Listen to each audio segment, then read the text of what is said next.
Saudara-saudaraku, ketekumen yang dikasihi Tuhan Yesus,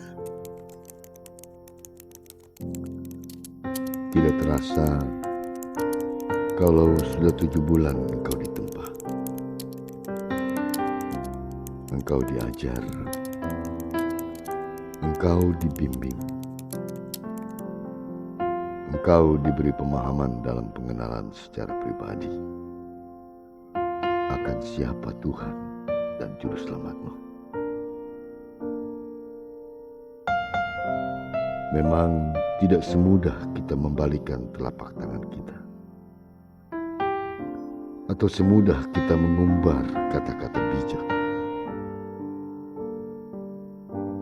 Namun yang pasti, 3 hari ke depan, engkau akan berdiri menatap salib, tepat Kristus yang sudah mengorbankan dirinya untuk dirimu. Dan di hadapan ratusan mata yang memandangmu dengan suatu harapan yang pasti, engkau akan mengucapkan suatu credo, suatu pengakuan yang entah keluar dari lubuk hatimu yang paling dalam, atau hanya sebatas bibirmu yang selalu berucap kata-kata manis. Engkau tidak hanya mengaku lewat bibirmu, mulutmu saja, tetapi engkau juga akan mengaku lewat tingkah laku dan perbuatanmu. Pengakuanmu akan diingat di sepanjang perjalanan hidupmu. Pengakuanmu akan menjadi pengakuan seorang warga gereja yang siap menjalankan tri panggilan gereja, yaitu bersaksi, bersekutu, dan melayani Tuhan dan sesamamu. Pengakuanmu akan terpatri indah dalam setiap sanubari orang-orang yang mengasihi.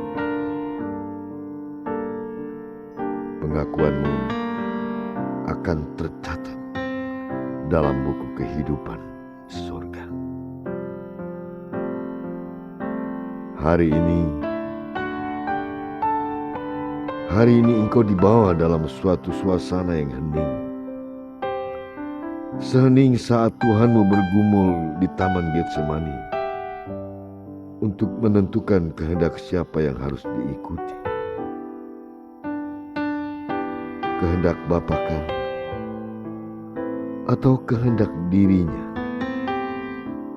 Dalam suatu doa yang sangat mencekam hati. Bapa, kalau boleh biarlah cawan ini lalu daripadaku. Tapi bukan kehendakku yang harus terjadi, tetapi kehendak-Mu lah yang jadi. Demikian pula hari ini. Hari ini engkau dibawa di dalam suatu suasana hati yang mencekam untuk menentukan kepada siapa yang harus engkau pilih. Kehendak Tuhankah atau kehendak dunia ini? Memang kehendak dunia menawarkan kepadamu hal-hal yang indah. Kehendak dunia menawarkan kepadamu hal-hal yang menarik hati. Kehendak dunia menawarkan kepadamu hal-hal yang menawan hati. Namun, itu tidak abadi. Sedangkan kehendak Tuhan adalah kehendak yang mungkin tidak pernah engkau pikirkan sebelumnya. Sebab Tuhan berkata, barang siapa yang hendak menjadi muridku, hendaklah ia memikul salibnya. Dan barang siapa yang ingin menjadi yang terbesar, maka ia harus menjadi seorang hamba. Saudaraku, perjalanan memikul salib bukanlah jalan yang mulus. Perjalanan memikul salib bukanlah jalan yang indah. Tetapi berjalan sambil memikul salib adalah jalan yang penuh dengan tantangan dan rintangan. Jalan memikul salib adalah jalan yang penuh dengan masalah dan cobaan. Sebab itu, saudaraku, suka ataupun tidak suka, ataupun tidak mau, engkau harus memilih kepada siapa pilihanmu. Jika pilihanmu kepada dunia, pintu 30 gereja ini masih terbuka lebar. Keluarlah dan hidup dalam keduniawianmu. Tetapi jika pilihanmu jatuh kepada kehendak Tuhan,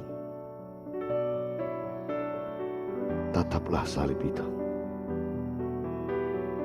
Tataplah salib yang ada di depanmu dan katakan dalam hatimu, berteriaklah dalam batinmu, Tuhan, aku mau menjadi murid-Mu.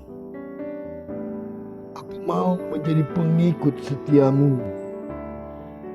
Aku siap meninggalkan keduniawianku dan mau berjalan bersamamu.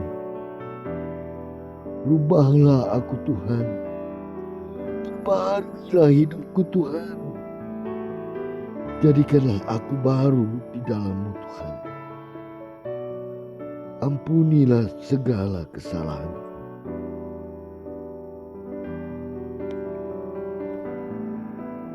Ampunilah segala dosaku yang pernah aku buat dengan sengaja ataupun dengan tidak sengaja. Baik yang kulakukan kepada kedua orang tuaku yang sudah membesarkanku, yang sudah menjagaku sejak dalam kandungan sampai hari ini. Terhadap saudara-saudaraku ataupun juga sesamaku. Terlebih kepadamu Tuhan, yang selalu menjagaku siang dan malam, yang selalu memberikan kepadaku apa yang kuperlu. Aku anakmu yang tidak setia. Aku anakmu yang tidak pernah jujur. Aku anakmu yang selalu mementingkan diriku sendiri. Aku anakmu yang egois. Aku anakmu yang suka mendendam dan membalas kejahatan dengan kejahatan. Aku anakmu yang sombong dan tinggi hati. Aku anakmu yang tidak pernah memakai mulutku untuk memujimu, tetapi selalu kugunakan untuk menipu. Ampuni aku Tuhan. Ampuni aku. Anakku, dosamu sudah diampuni. Sebab Tuhan sendiri berkata dalam firman-Nya, siapa yang datang kepadaku, sekali-kali aku tidak akan menolak dia. Sebab itu,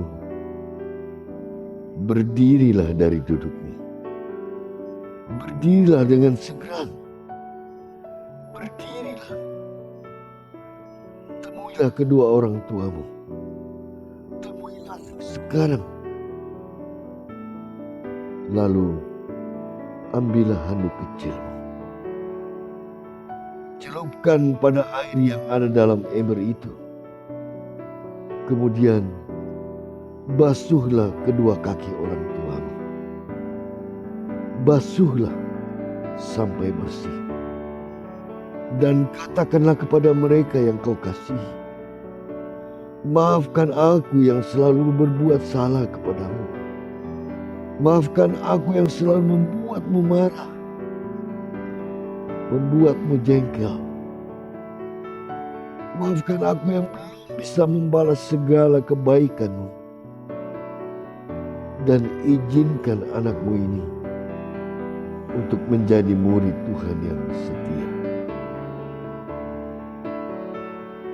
Saudaraku, setelah engkau membasuh kedua kaki orang tuamu,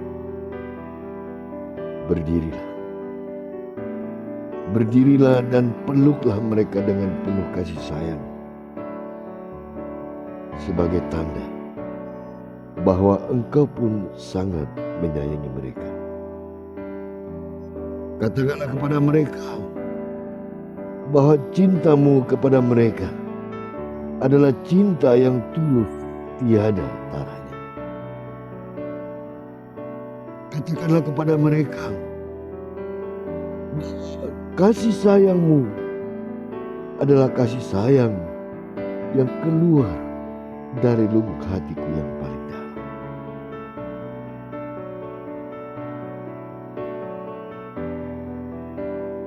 Demikian acara pembasuhan kaki pada kedua kaki orang tua. Kiranya Tuhan memberkati.